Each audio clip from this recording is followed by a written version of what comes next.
Hello and welcome to the second quarter 2025 earnings conference call for Amphenol Corporation. Following today's presentation, there will be a formal question and answer session. Until then, all lines will remain in a listen-only mode. At the request of the company, today's conference is being recorded. If anyone has any objections, you may disconnect at this time. I'd now like to introduce today's conference host, Mr. Craig Lampo. Sir, you may begin. Thank you. Good afternoon, everyone. This is Craig Lampo, Amphenol CFO, and I'm here together with Adam Norwitt, our CEO. We would like to welcome you to our second quarter of 2025 conference call. Our second quarter 2025 results were released this morning. I will provide some financial commentary, and then Adam will give an overview of the business and current market trends, and then we'll, of course, take questions. As a reminder, during the call, we may refer to certain non-GAAP financial measures and make certain forward-looking statements, so please refer to the relevant disclosures in our press release for further information.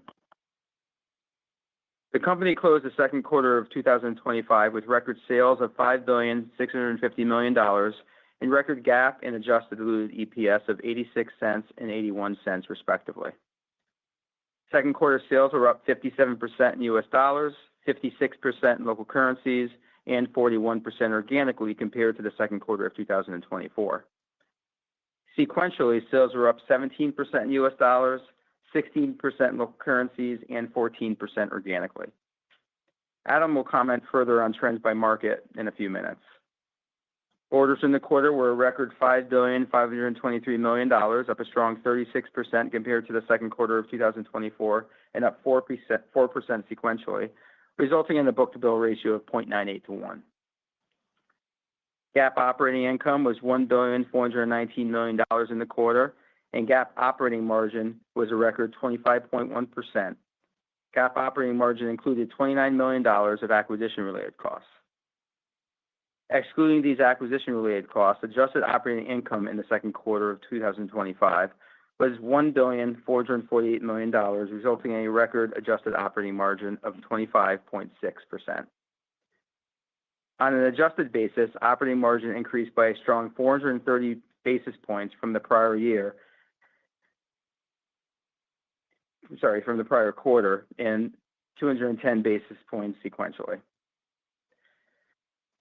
The year-over-year increase in adjusted operating margin was primarily driven by strong operating leverage on the significantly higher sales volumes, which was only modestly offset by the dilutive impact of acquisitions.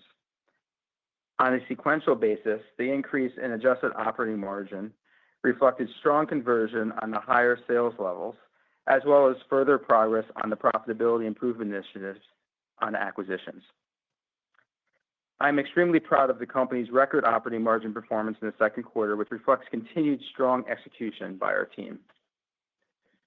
Breaking down second quarter results by segment compared to the second quarter of 2024, sales in the Communication Solutions segment were $2,910 million and increased by 101% in U.S. dollars and 78% organically.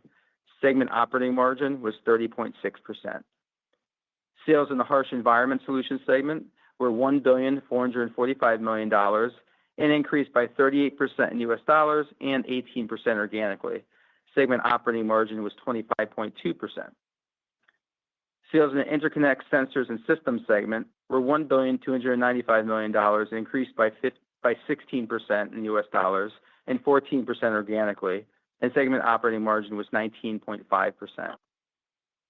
The company's GAAP effective tax rate for the second quarter was 18.3%, and the adjusted effective tax rate was 24.5%, which compared to 20.4% and 24% in the second quarter of 2024, respectively. GAAP diluted EPS was a record 86 cents in the second quarter, up 110% compared to the prior year period, and on an adjusted basis, diluted EPS increased 84% to a record 81 cents compared to 44 cents in the second quarter of 2024. This was an outstanding result. Operating cash flow in the second quarter was a record $1,417 million, or 130% of net income, and free cash flow was a record $1,122 million, or 103% of net income. An excellent result, especially considering the growth that we have experienced. In the third quarter, we expect capital spending to again be somewhat elevated versus our typical 3 to 4% of sales levels as we continue to invest to support the significant growth we are seeing in the IT datacom market. From a working capital standpoint, inventory days, days sales outstanding, and payable days were all within our normal range. During the quarter, the company repurchased 2 million shares of common stock at an average price of approximately $78. And when combined with our normal quarterly dividend, total capital return to shareholders in the second quarter of 2025 was approximately $360 million. Total debt on June 30th was $8.1 billion, and net debt was $4.8 billion. Total liquidity at the end of the quarter was $6.2 billion, which included cash and short-term investments on hand of $3.2 billion, plus availability under our existing credit facilities. Excluding acquisition-related costs, second quarter 2025 EBITDA was $1.7 billion, and at the end of the second quarter of 2025, our net leverage ratio was 0.9 times. During the quarter, the company completed a successful $750 million U.S. bond offering and a 600 million euro bond offering. As of June 30th, the company had no outstanding borrowings under its revolving credit facility or its commercial paper programs, and we expect quarterly interest expense, net of interest income earned on cash on hand, to be approximately $70 million, which is reflected in our third quarter guidance. I will now turn the call over to Adam, who will provide some commentary on current market trends. Thank you very much, Craig, and I'd like to extend my welcome to all of you from sunny Wallingford, Connecticut. And I hope that all of you on the call here today, together with your family and friends and colleagues, are enjoying a wonderful summer so far. As Craig alluded to, I'm going to highlight our achievements in the second quarter. I'll talk about our trends and progress across our served markets. We'll make some comments on our outlook for the third quarter, and then, of course, we'll have time for questions at the end. Let me just say that we drove outstanding performance in the second quarter of 2025. In fact, our results were much stronger than expected, exceeding the high end of guidance in sales and adjusted diluted earnings per share. Our sales grew from prior year by a very strong 57% in U.S. dollars and 56% in local currencies, reaching a new record $5,650 million. And on an organic basis, our sales increased by 41%, with all of our end markets experiencing robust organic growth. And I'll talk about those markets specifically here in a few moments. The company booked a record $5,523 million in orders in the second quarter, and that represented a book-to-bill of 0.98 to 1. And these orders grew by 36%, very strong compared to prior year, and we're also up sequentially from our previous record orders in the first quarter. I want to say that we're particularly pleased to have delivered record adjusted operating margins of 25.6% in the quarter. This is an increase of 430 basis points from prior year and 210 basis points sequentially. This strong profitability is a direct result of the outstanding execution of the Amphenol team around the world, who continue to manage well in what continues to be a challenging cost environment. Adjusted diluted EPS grew 84% from prior year and reached a new record of 81 cents. And finally, the company generated record operating and free cash flow in the second quarter of $1.4 billion and $1.1 billion, respectively, both clear reflections of the quality of the company's earnings. I cannot express enough my pride in our team. Amphenol's results this quarter once again reaffirmed the value of the drive, discipline, and agility of our entrepreneurial organization as we continue to perform well amidst a very dynamic environment. We're very pleased in May to have closed on the acquisition of Narda Mytek, and based in Hauppauge, New York, with annual sales of approximately $120 million. Narda Mytek is a leading provider of active RF and microwave components, primarily for the defense market. Together with our previously announced acquisitions of XMA and Q Microwave, and now with Narda, we're building a strengthened presence in RF interconnect and active RF components, which is a great complement to our leading position across RF connector, cable assembly, and antenna products for this important market. We remain confident that our acquisition program will continue to create great value for the company. Our ability to identify and execute upon acquisitions and then to successfully bring these companies into the Amphenol family remains a core competitive advantage for the company. Now, turning to our served markets, we're very pleased that the company's end market exposure remains highly diversified, balanced, and broad. This diversification continues to create great value for the company, enabling us to participate across all areas of the global electronics industry while not being overly exposed to the volatility of any given market or application. The defense market represented 9% of our sales in the quarter. Sales grew from prior year by a very strong 25% in US dollars and 18% organically, and this was driven by broad-based growth across most segments within the defense market. Sequentially, our sales increased by 13%, which was better than our expectations coming into the quarter for a high single-digit increase. Looking into the third quarter, we expect sales to increase modestly from these second quarter levels, including the benefit of our acquisition. We remain encouraged by the company's leading position in the defense interconnect market, where we continue to offer the industry's widest range of high-technology products. With the addition of Narda-MITEQ, we continue to diversify our already broad product offering to capitalize on the increasing adoption of electronics in defense equipment. Amidst the current dynamic geopolitical environment, countries around the world are expanding their spending on both current and next-generation defense technologies, and we're positioned better than ever to capitalize on this long-term demand trend.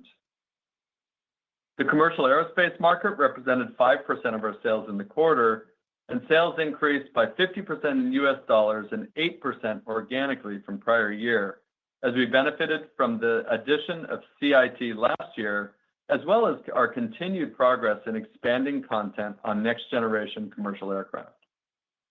Sequentially, our sales grew by 6% in US dollars from the first quarter, which was better than our expectations coming into the quarter. Looking to the third quarter, we expect our sales to be up in the low single digits from these second quarter levels. I'm truly proud of our team working in the commercial air market. With the ongoing growth and demand for jetliners, our efforts to expand our product offering both organically and through our acquisition program are paying real dividends. In particular, we continue to be very encouraged by the progress of the CIT team as part of Amphenol, and we look forward to further capitalizing on our expanded range of product solutions for the commercial air market long into the future.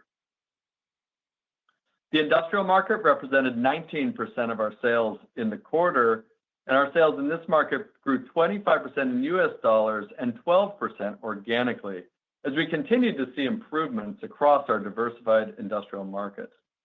In particular, our organic growth was driven by expansions in alternative energy, instrumentation, medical, industrial EV, and factory automation. And I'm especially pleased that we grew organically in all of our served geographic regions during the quarter, including in Europe. On a sequential basis, our sales grew by a much better than expected 11% from the first quarter.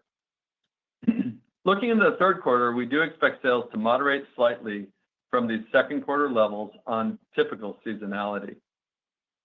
But we remain encouraged by the company's strength across the many diversified segments of this important market. As demand has continued to recover, I'm confident that our long-term strategy to expand our high-technology interconnect, antenna, and sensor offering, both organically and through complementary acquisitions, has positioned us to capitalize on the many electronic revolutions that continue to occur across the industrial market. This creates exciting opportunities for our outstanding team working in this important area. The automotive market represented 14% of our sales in the second quarter, and sales in this market grew 10% in US dollars and 8% organically, as we experienced growth really in all regions. Sequentially, our sales in automotive grew by 7% from the first quarter, which was also much better than our expectations coming into the quarter and really reflected strong execution by our team. For the third quarter, we expect sales to be slightly lower than these second quarter levels as customers plan for their traditional summer shutdowns. I remain proud of our team working in the automotive market. While there are still areas of uncertainty in this market, Our team continues to be focused on driving new design wins with customers who are implementing a wide array of new technologies into their vehicles. We look forward to benefiting from our strong position in the automotive market for many years to come. The communications networks represented 11% of our sales in the second quarter. Sales grew from prior year by 143% in US dollars, which was driven primarily by the addition of Andrew. On an organic basis, our sales increased by a robust 16% from prior year, as we benefited from increased spending by communications networks operators, as well as wireless equipment manufacturers. Sequentially, sales in the second quarter grew by 30% from the first quarter, driven in part by the Andrew acquisition, which was completed in the first quarter. Organically, our sales grew by a better than expected 7%. Looking into the third quarter, we expect sales to remain at these very strong Q2 levels. With our expanded range of technology offering, especially following the acquisition of Andrew, we are well positioned with both service provider and OEM customers across the global communications networks market. Our deep and broad range of products, coupled with an expansive manufacturing footprint, have positioned us to support customers around the world. As those customers continue to drive their systems to higher levels of performance, we look forward to supporting them for many years to come. The mobile devices network market represented 6% of our sales in the quarter, and our sales grew by 14% in US dollars and organically in the second quarter, as strength in smartphones and laptops was only partially offset by declines in products sold into tablets. Sequentially, our sales increased by 4%, which was actually much better than our expectations coming into the quarter for a high teens decline. As we look into the third quarter, we anticipate sales to increase in the high single digits compared to these strong second quarter levels. I'm very proud of our team working in the always dynamic mobile devices market, as their agility and reactivity have once again enabled us to capture incremental sales in the quarter. I'm confident that with our leading array of antennas, interconnect products, and mechanisms designed in across a broad range of next generation mobile devices, we're well positioned for the long term. And finally, the IT datacom market represented 36% of our sales in the quarter. Sales in the second quarter grew by a very strong 133% in US dollars and organic. And this was driven by continued acceleration in demand for our products used in artificial intelligence applications, together with continued robust growth in our base IT datacom business. I'm very proud of our team's outstanding execution in the second quarter, as we were actually able to outperform even our customers' very high expectations for deliveries of AI-related products. As a result, we shipped substantially more than expected, including some modest portion of third quarter demand. In fact, without this additional output, our IT datacom sales would have represented roughly a similar percentage of overall company sales as we saw in the first quarter, or approximately 33%. On a sequential basis, our sales increased by a very strong 29% from the first quarter, substantially better than our expectation for a high single-digit increase, again, reflecting that outperformance of our team executing beyond what anybody expected. And this growth was driven by sales of AI-related products, as well as growth in our base IT datacom business. As we look into the third quarter, and due to the stronger than expected execution of our team in the second quarter, we expect our sales to moderate in the mid to high single digits from these very strong second quarter levels. But I got to tell you, we're more encouraged than ever by the company's position in the global IT datacom market. Our team has done an outstanding job securing future business on next generation IT systems with a broad array of customers. And the revolution in AI continues to create unique opportunity for Amphenol, giving our leading high-speed and power interconnect products. In fact, whether high-speed, power, or fiber optic interconnect, our products are critical components in these next-generation networks. And this creates a continued long-term growth opportunity for Amphenol. Turning to our outlook and assuming current market conditions as well as constant currency exchange rates, for the third quarter, we expect sales in the range of $5.4 to $5.5 billion and adjusted diluted EPS in the range of 77 to 79 cents. This would represent sales growth from prior year of 34 to 36% and adjusted diluted EPS growth of 54 to 58% compared to the third quarter of last year. I remain confident in the ability of our outstanding management team to adapt to the many opportunities and challenges in the current environment and to continue to grow our market position while driving sustainable and strong profitability over the long term. Finally, I'd like to take this opportunity to thank our entire global team for their truly outstanding performance here in the second quarter. And with that, operator, we'd be very happy to take any questions. Thank you. The question and answer period will now begin. Please limit to one question per caller. To ask a question, please press star followed by one on your telephone keypad now. If you change your mind, please press star followed by two. When preparing to ask your question, please ensure your device is unmuted locally. The first question is from the line of William Stein with Truist. Your line's now open. Great. Thank you for taking my question. Congrats on the fantastic quarter. And what really sticks out to me is the operating margin, which is now, I believe it's above even your drop-through target. And so I wonder if this might be a time to revisit that bogey. I think historically you've talked about 25% fall through. You're now above that on an aggregate basis. What should we think about going forward? Yeah, thanks, Will. Really appreciate the question. Yeah, listen, I would agree. I mean, the team really has just done an exceptional job really driving operating margin. I mean, 25.6% in the quarter is really an amazing achievement that the team should be really proud of, and we certainly are.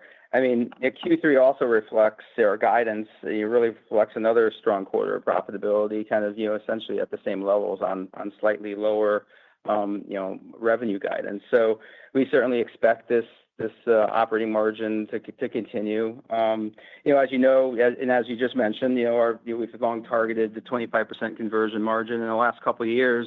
So we've really meaningfully exceeded that benchmark. So it's partially due to just the exceptional organic growth, but also the bottom line is we're really just selling higher technology products, and we continue to do a really good job of controlling our costs and our traditional kind of Amphenolian fashion. Now, listen, we do expect some normalization of conversion margins as we continue to kind of scale our cost structure in line with these higher sales volumes as we move into kind of maybe 2026. But we really believe that the overall impact of that will be modest, and our conversion margins will continue to remain higher and meaningfully higher than kind of that 25% conversion target that we've historically had. So as you say, it's not lost on us that we just did close a quarter here well above 25%. And going forward, as we continue to grow, we do believe there's still room for really further margin expansion. This reflects the increased level of technology we've had that's embedded in our products, our differentiated value that we consistently deliver, and certainly the innovation and execution that we've had. So I think looking ahead, we do expect to convert incremental sales on operating income, maybe I would say approaching 30%. I think close to 30% would be our target kind of moving forward, and I think it's appropriate given where we're at and kind of where we're heading. Of course, there are going to be periods due to M&A and other factors will be above or below that. But I think 30% is kind of, I think, the targeted conversion that you should think about kind of as we continue to move forward and we continue to grow. And I think we should certainly be able to continue to increase those margins as the company continues to increase our revenue in the future. Thank you. The next question is from the line of Steven Fox with Fox Advisors. Your line's now open. Hi, good afternoon. Just to follow up on that margin question, Adam, can you talk a little bit about how that sales mix is sort of becoming richer? I would imagine a good portion is due to the mix of sales from Gen AI data centers, but can you sort of describe to us what's changing in sort of the tech roadmap for Amphenol that's driving the margins? Thanks.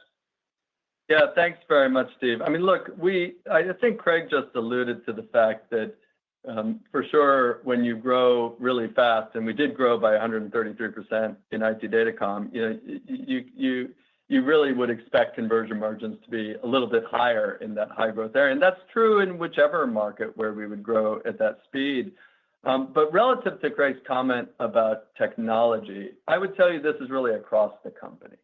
When we think about the importance of our products to our customers, and ultimately the value that we create for our customers with these next generation high technology products, whether that is in the defense market, the industrial market, the automotive market, the communications networks, and of course in IT Datacom, by creating more value for our customers and by continuing to instill that Amphenolian cost mindset into everything we do, we're not, because we're selling higher technology products, all of a sudden, moving out of our kind of shabby chic headquarters here in Wallingford. Quite the contrary. We continue to watch every penny of the company's money as if it were coming out of our own pockets. And by selling that high technology product across the board, that allows us to have the confidence that Craig just talked about, to where we can think about a conversion margin target of closer to 30% instead of our traditional 25%. So yeah, for sure, we're enabling more in IT Datacom and growing very significantly, and that's contributive. But that's not by definition the only area where we're selling high technology products. Thank you.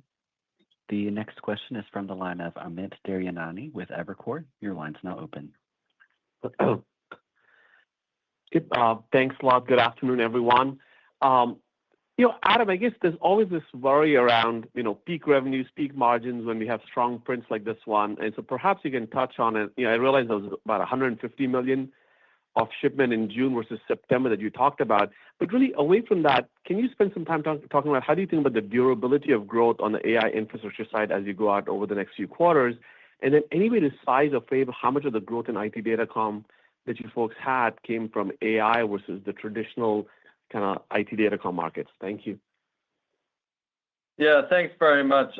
And certainly I can understand the question. I mean, look, we talked about the fact that we overperformed. I mean, this was a very, very strong outperformance. If you think about our second quarter, we originally guided the quarter to be at the high end, $5 billion in sales, and we ultimately achieved $650 million more than that. And on the IT Datacom side, we outperformed very, very significantly. And you gave a size to that, and that's, I think, a good rough estimate of how much we kind of shipped of what would be Q3 demand. And if you factor that in, you certainly don't see a peakiness to the performance. I mean, there is continued momentum in that space. And when we think about the durability, are we always going to grow IT Datacom by 133%? No, of course we're not going to. I think that's wouldn't be reasonable to expect it. But do we see future growth opportunities in this revolution of AI? No doubt about it. No doubt about it. I mean, when I look at what we have already secured, what we are already shipping to support across up and down the stack of the folks who are investing, from the web scale providers all the way down to the chip makers and everything in between, including the OEMs, including the data center configures, all of that, there's no doubt that there remains great opportunities for us. And I can tell you that our team continues to win. I mean, when you have not only the best product portfolio, the broadest, the deepest set of technologies that help to enable these next generation systems, but also the proven capability to ramp up and to build those around the world in multiple locations as our customers navigate the same geopolitics that everybody else is with tariffs and trade and the like, and to satisfy their demand, and actually in the second quarter to more than satisfy their demand, I can tell you that our reputation precedes us. And as we look at new customers, looking at new configurations, new architectures, we are really the first phone call on all of these, and our team continues to do an excellent job at prosecuting these next generation opportunities. So I think that is a very durable continuation. And, I would consider that we're kind of in the early innings of the adoption of AI on a broad basis across the economy. And so we're very excited about that. In terms of AI and its contribution to our growth, Yeah, I would say roughly two-thirds of our growth on a year-over-year basis, and actually roughly two-thirds of our growth sequentially in the quarter were coming from AI. So it's a significant contributor to the overall performance of our IT Datacom business, and we look forward to it continuing to be so going forward many years into the future. Thank you. The next question is from Joe Giordano with TD Cowen. Your line's now open. Hey, guys. Thanks for taking my questions. Sticking with AI, just curious if your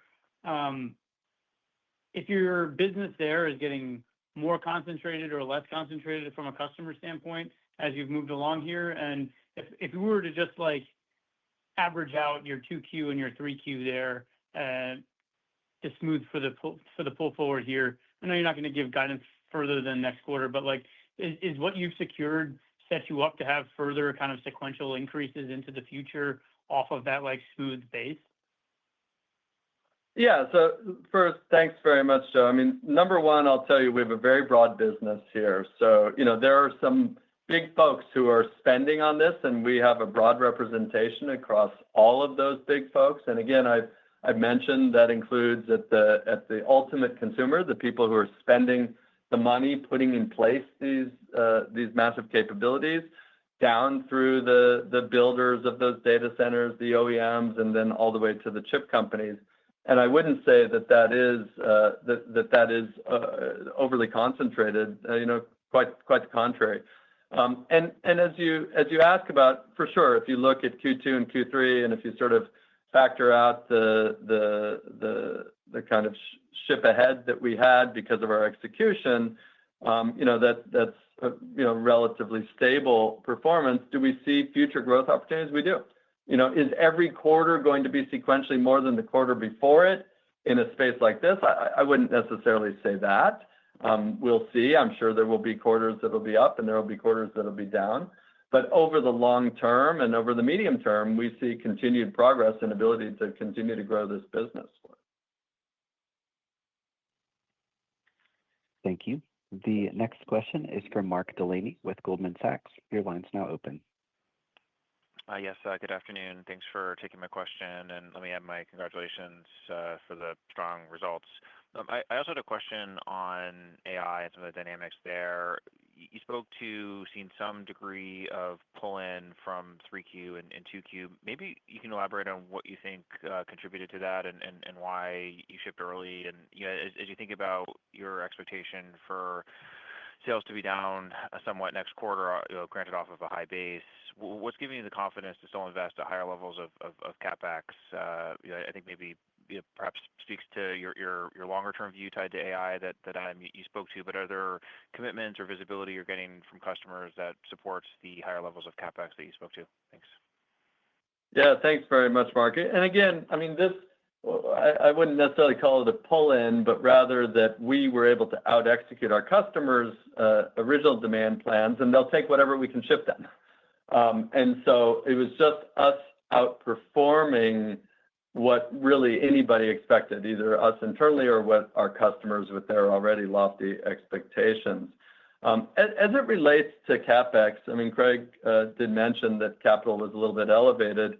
I mean, I talked just a few moments ago about the fact that we do have an expectation and a confidence that we are continuing to gain momentum in this space, winning programs, getting visibility from customers for their future plans, which create incremental opportunities for us. And so when we talk about CapEx, sometimes that's not only CapEx for just one quarter ahead, but rather a little bit to come. And that is really where we would make those investments with that confidence for the future.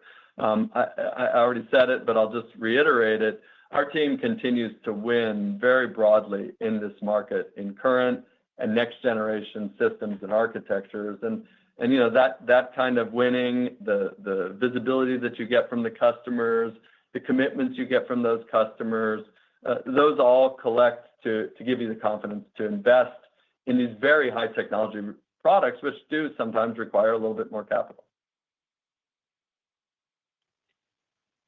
Thank you. The next question is from Samik Chatterjee with JP Morgan. Your line's now open. Hi. Thanks for taking my question. Adam, I know last quarter you had mentioned some of the pull ahead that you thought was happening in mobile devices, which is why you had guided a bit for a sequential moderation, which didn't seem to have played out this quarter as much. I'm just curious, obviously with the book-to-bill at 0.98 to 1, if I take AI aside, is there anything to call out in terms of areas that you might be seeing some level of pull ahead from customers where maybe that's driving some of the book-to-bill to be closer to 1 than what we had been generally seeing as above 1 book-to-bill in the past few quarters? Just curious more outside of AI if you're seeing anything that would be from an order trend, more sort of indicating a sequential moderation as such. Thank you.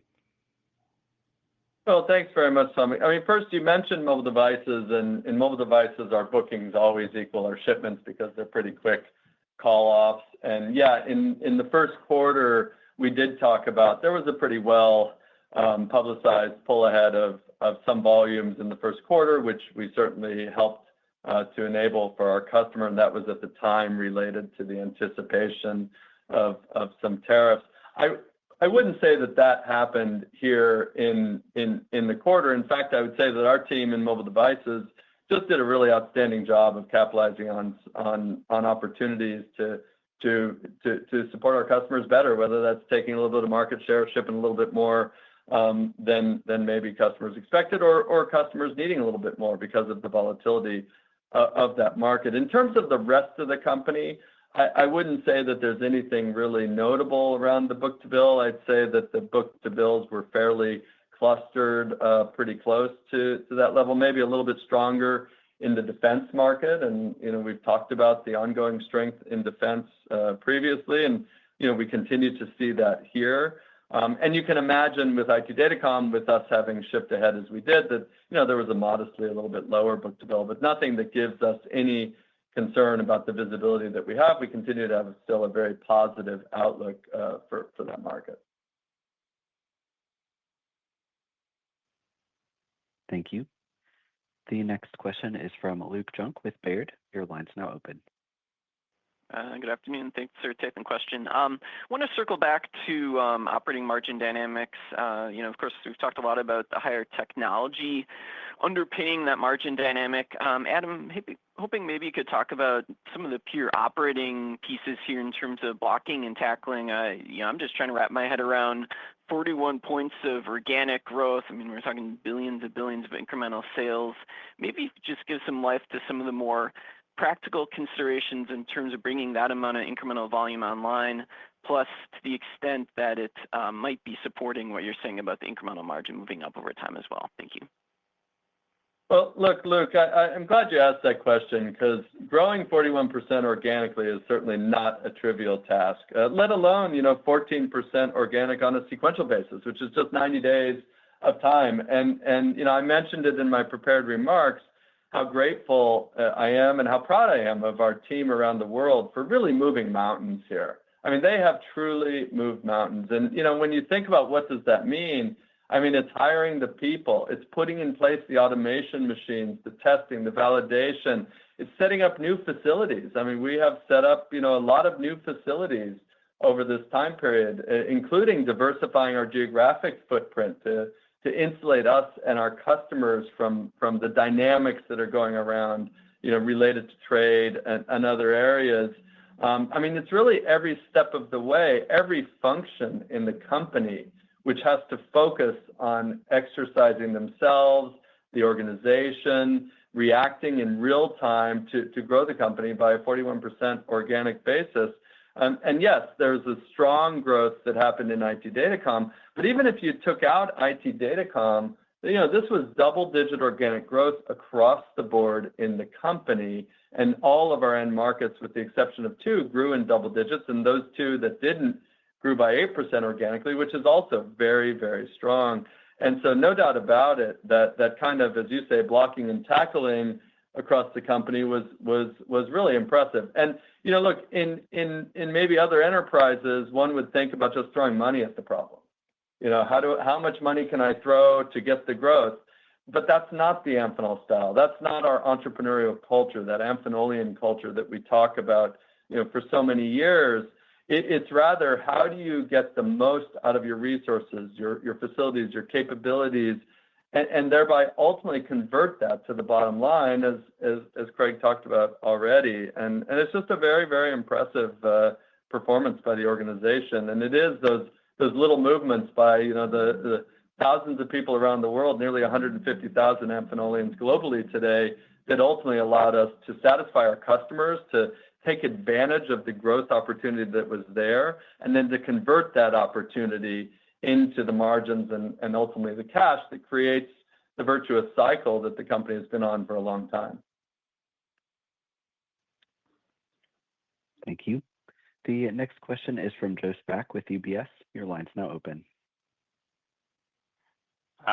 Thanks so much. Adam, I guess I just want to, not to beat the horse on this, but you mentioned it as sort of, I guess, not pull forward, but overperformance in the AI side. And you're saying that's because your customers will take their hands on whatever they can get. But then it did seem like part of the reason you're sort of talking about a little bit of maybe sequential softness was to sort of account for that. So can you just sort of help us square that circle? Like I know you said this was always going to be a little bit lumpy, even if there's great long-term growth. So is that what you're sort of seeing? Maybe a little bit of just digestion before we see some further gains? Yeah, I mean, look, I've always said, Joe, that it's going to be there can be lumpiness, and I would not call Q3 kind of like an air pocket. The demand from our customers remains very strong. There's no doubt about it. It's just that when they think of their demand plans and what ultimately they're delivering out into the field, and they want to match all the various parts up to do that, we've gotten a little bit ahead in certain areas, and that was just this outperformance that we had in the second quarter. But the overall demand, the investments that are being made by our customers and their customers remains very, very robust. Thank you. The next question is from Asiya Merchant, Citigroup. Your line's now open. Great. Thank you for taking my question. If I can just double click a little bit on the industrials market as well, that did really well for you guys, better than expected, I think, even on an organic and sequential basis, definitely. So I think you mentioned Europe's growing too organically. Just if you could talk about the improvement that you're seeing there. And my impression is that market should also help to improve incremental margins if this momentum sustains. If you could just talk about that as well. Thank you. Yeah, thanks very much, Asiya. Well, look, let me just address the margin. I mean, I certainly wouldn't assume that there'd be any disproportionate contributions from industrial. We make good money across all of our markets. I think we've addressed that already. But relative to industrial, I mean, we are very encouraged by the performance. It's now been our third quarter in a row of year-over-year organic growth, which we've now seen in industrial. And that included, this quarter, strong sequential growth on an organic basis, growing 7% sequentially. You'll recall we had something like 7 quarters in a row of industrial moderation. We finally, in the third quarter of last year, saw a flat industrial market organically, and then 6% up and 6% up in Q4 and Q1. And now we've doubled that rate with a 12% growth. And so I think for sure, I think last quarter I talked about, not just green shoots, but maybe even a daffodil or two in the industrial market. And I think we've now seen that certainly. And that includes not just in North America and Asia, which the last 2 quarters were drivers of, but also in Europe, where we actually saw double-digit organic growth in Europe in industrial in the second quarter. The other thing that I'm encouraged by in industrial is that if I look at all the sub-segments of our industrial market, and there's a lot of them, from medical to alternative energy, instrumentation, rail mass transit, factory automation, and we saw good growth, in most of our end markets. Strong growth in medical, strong growth in alternative energy, strong growth in instrumentation, strong growth in areas like factory automation, with only a couple of the markets, being a little more modest. And so the breadth of that, together with the regional growth that we've seen in industrial, I think was very encouraging for us. Thank you. The next question is from Andrew Buscaglia with BNP Paribas. Your line's now open. Hey, good morning, everyone. Good morning or good afternoon. Good afternoon. Yeah, I wanted to ask on the acquisition of Narda, can you comment on what you paid for it, either valuation or dollar amount wise? And then you're generating a ton of cash, double what I was expecting just in the quarter. What do you plan to do with it in the second half? Are more deals on the horizon? Are they more Narda-like deals, or are we going to see kind of a CommScope deal in size? Have you comment on that? Thanks. Yeah, thanks, Andrew, very much. I mean, look, Narda is a great company, and as I said, it's a very exciting new growth area for us in these RF components, which are really a very close complement with our RF interconnect, which is an industry-leading offering that we have. And if you think about RF across the company, from antennas all the way to connectors and active components, now Narda really complements that very well. We paid roughly $300 million for this, which is a reasonable multiple, as we always do look to pay. In terms of our acquisition pipeline, we have a great pipeline today. We continue to have companies large, medium, and small across all of our end markets, and we continue to hunt for companies that have great people with great products and a great market position. And I would tell you that today, looking at our pipeline, we're very encouraged by the potential going forward. And ultimately, we remain not very skilled at predicting when we'll sign and announce those acquisitions. But the beauty of our acquisition program, if you look over the last 2.5, 3 years, we brought into Amphenol, into our family, I think roughly 15, 16 companies. They were across almost all of our end markets, geographically diverse, and also companies large, medium, and small, which included our 2 largest ever acquisitions of CIT and the Andrew business from CommScope. We're very encouraged by the performance of CIT and Andrew, which are certainly helping those great conversion margins that Craig talked about earlier, as well as the other acquisitions that we've made. And so there's no doubt that we believe that acquisitions still represent one of the best returns on the capital that we're generating. And we're generating a lot of cash, and we have a lot of capital to go put to work, both in our own organic investments, but also through our M&A program. Thank you. The next question is from Saree Boroditsky with Jefferies. Your line is now open. Hi, thanks for taking the question. Just maybe something high level. There were a number of end markets in the quarter that came in better than your expectations. I know you kind of talked about the pull forward in AI, but maybe just talk about what surprised you in the quarter, or was it just conservative given some of the high level uncertainty we're seeing? And then how does that apply to how you're thinking about the guidance for 3Q, and is there some conservatism in there as well? Thank you. Well, thanks so much, Saree. Look, we always try to guide as best as we can. We have a bottoms-up approach to this. Have we outperformed that in many quarters? We have, but I'm not going to label our guidance, conservative or aggressive or otherwise. I think we take a similar approach as we always have. What surprised us to the upside here? I will say that just broadly, we saw strong performance across nearly all of our end markets, or stronger than expected performance across nearly all of our end markets. And they each had their own dynamic. But I think the one common thread is the ability of our organization to execute when there is demand available for us. And we showed that in IT Datacom. We demonstrated that in mobile devices. We're consistently demonstrating that in our defense market and in fact, across the board. And that ability to pivot quickly when the opportunities are there in this very exciting electronics industry, I think that's something that Amphenolians the world over never miss a chance to take advantage of. And so that real sort of execution across our team, I think, if anything, it's not surprising to me, but I'd say that's the common theme across all of these end markets. I will say it's encouraging, on another side, which is that the demand that we see across our markets appears to be strengthening. A few markets which were maybe in the last few quarters more questionable, industrial, automotive, for example. It's nice to see those markets growing organically. It's really nice to see that in communications networks, where we had strong growth, 16% organic growth.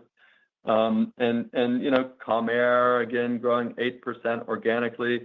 So there is robust demand, I would say, almost across the board in all the areas that we serve. And then it's just up to our team to out-execute even that level of demand. And I think we've demonstrated the ability to do that pretty consistently.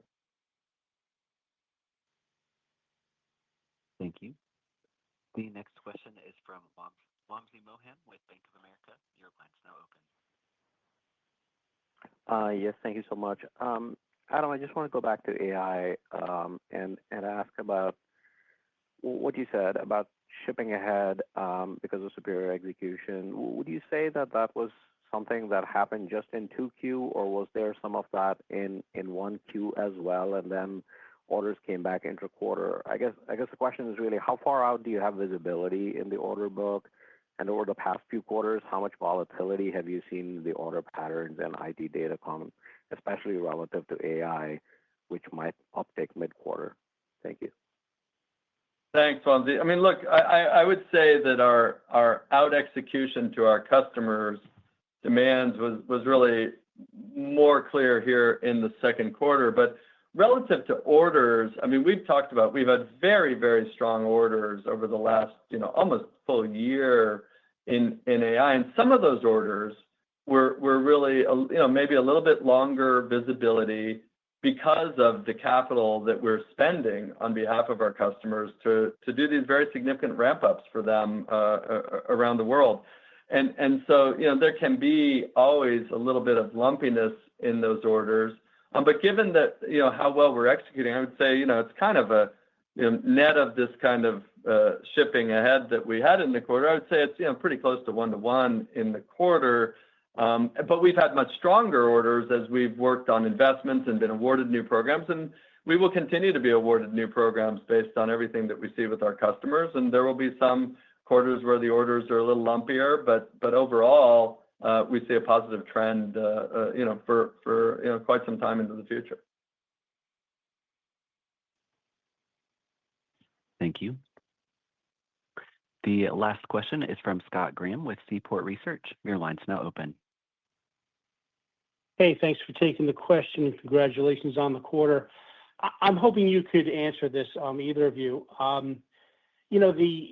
Another question on the incremental margin, which, for rounding purposes, let's just say it's up 500 plus basis points over the last couple of years, which also coincides with 2 years of your 3 most acquisitive years in the company's history. So I'm wondering if, of that 500 basis points, how much of that would you say is organic versus how much is, from the acquisitions with good assimilation, integration, that sort of thing?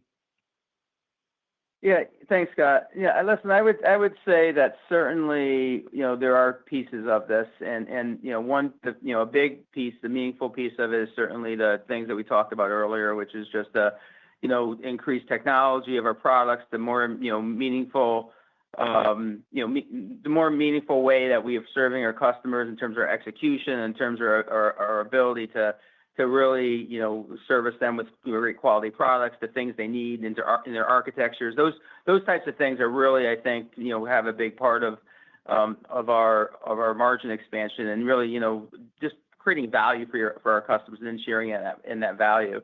But there's no doubt about it. I mean, our acquisition program and our ability to improve the profitability of the acquisitions that we've been doing over time has certainly added to the profitability of the business, especially when you look, sequentially over kind of a number of quarters.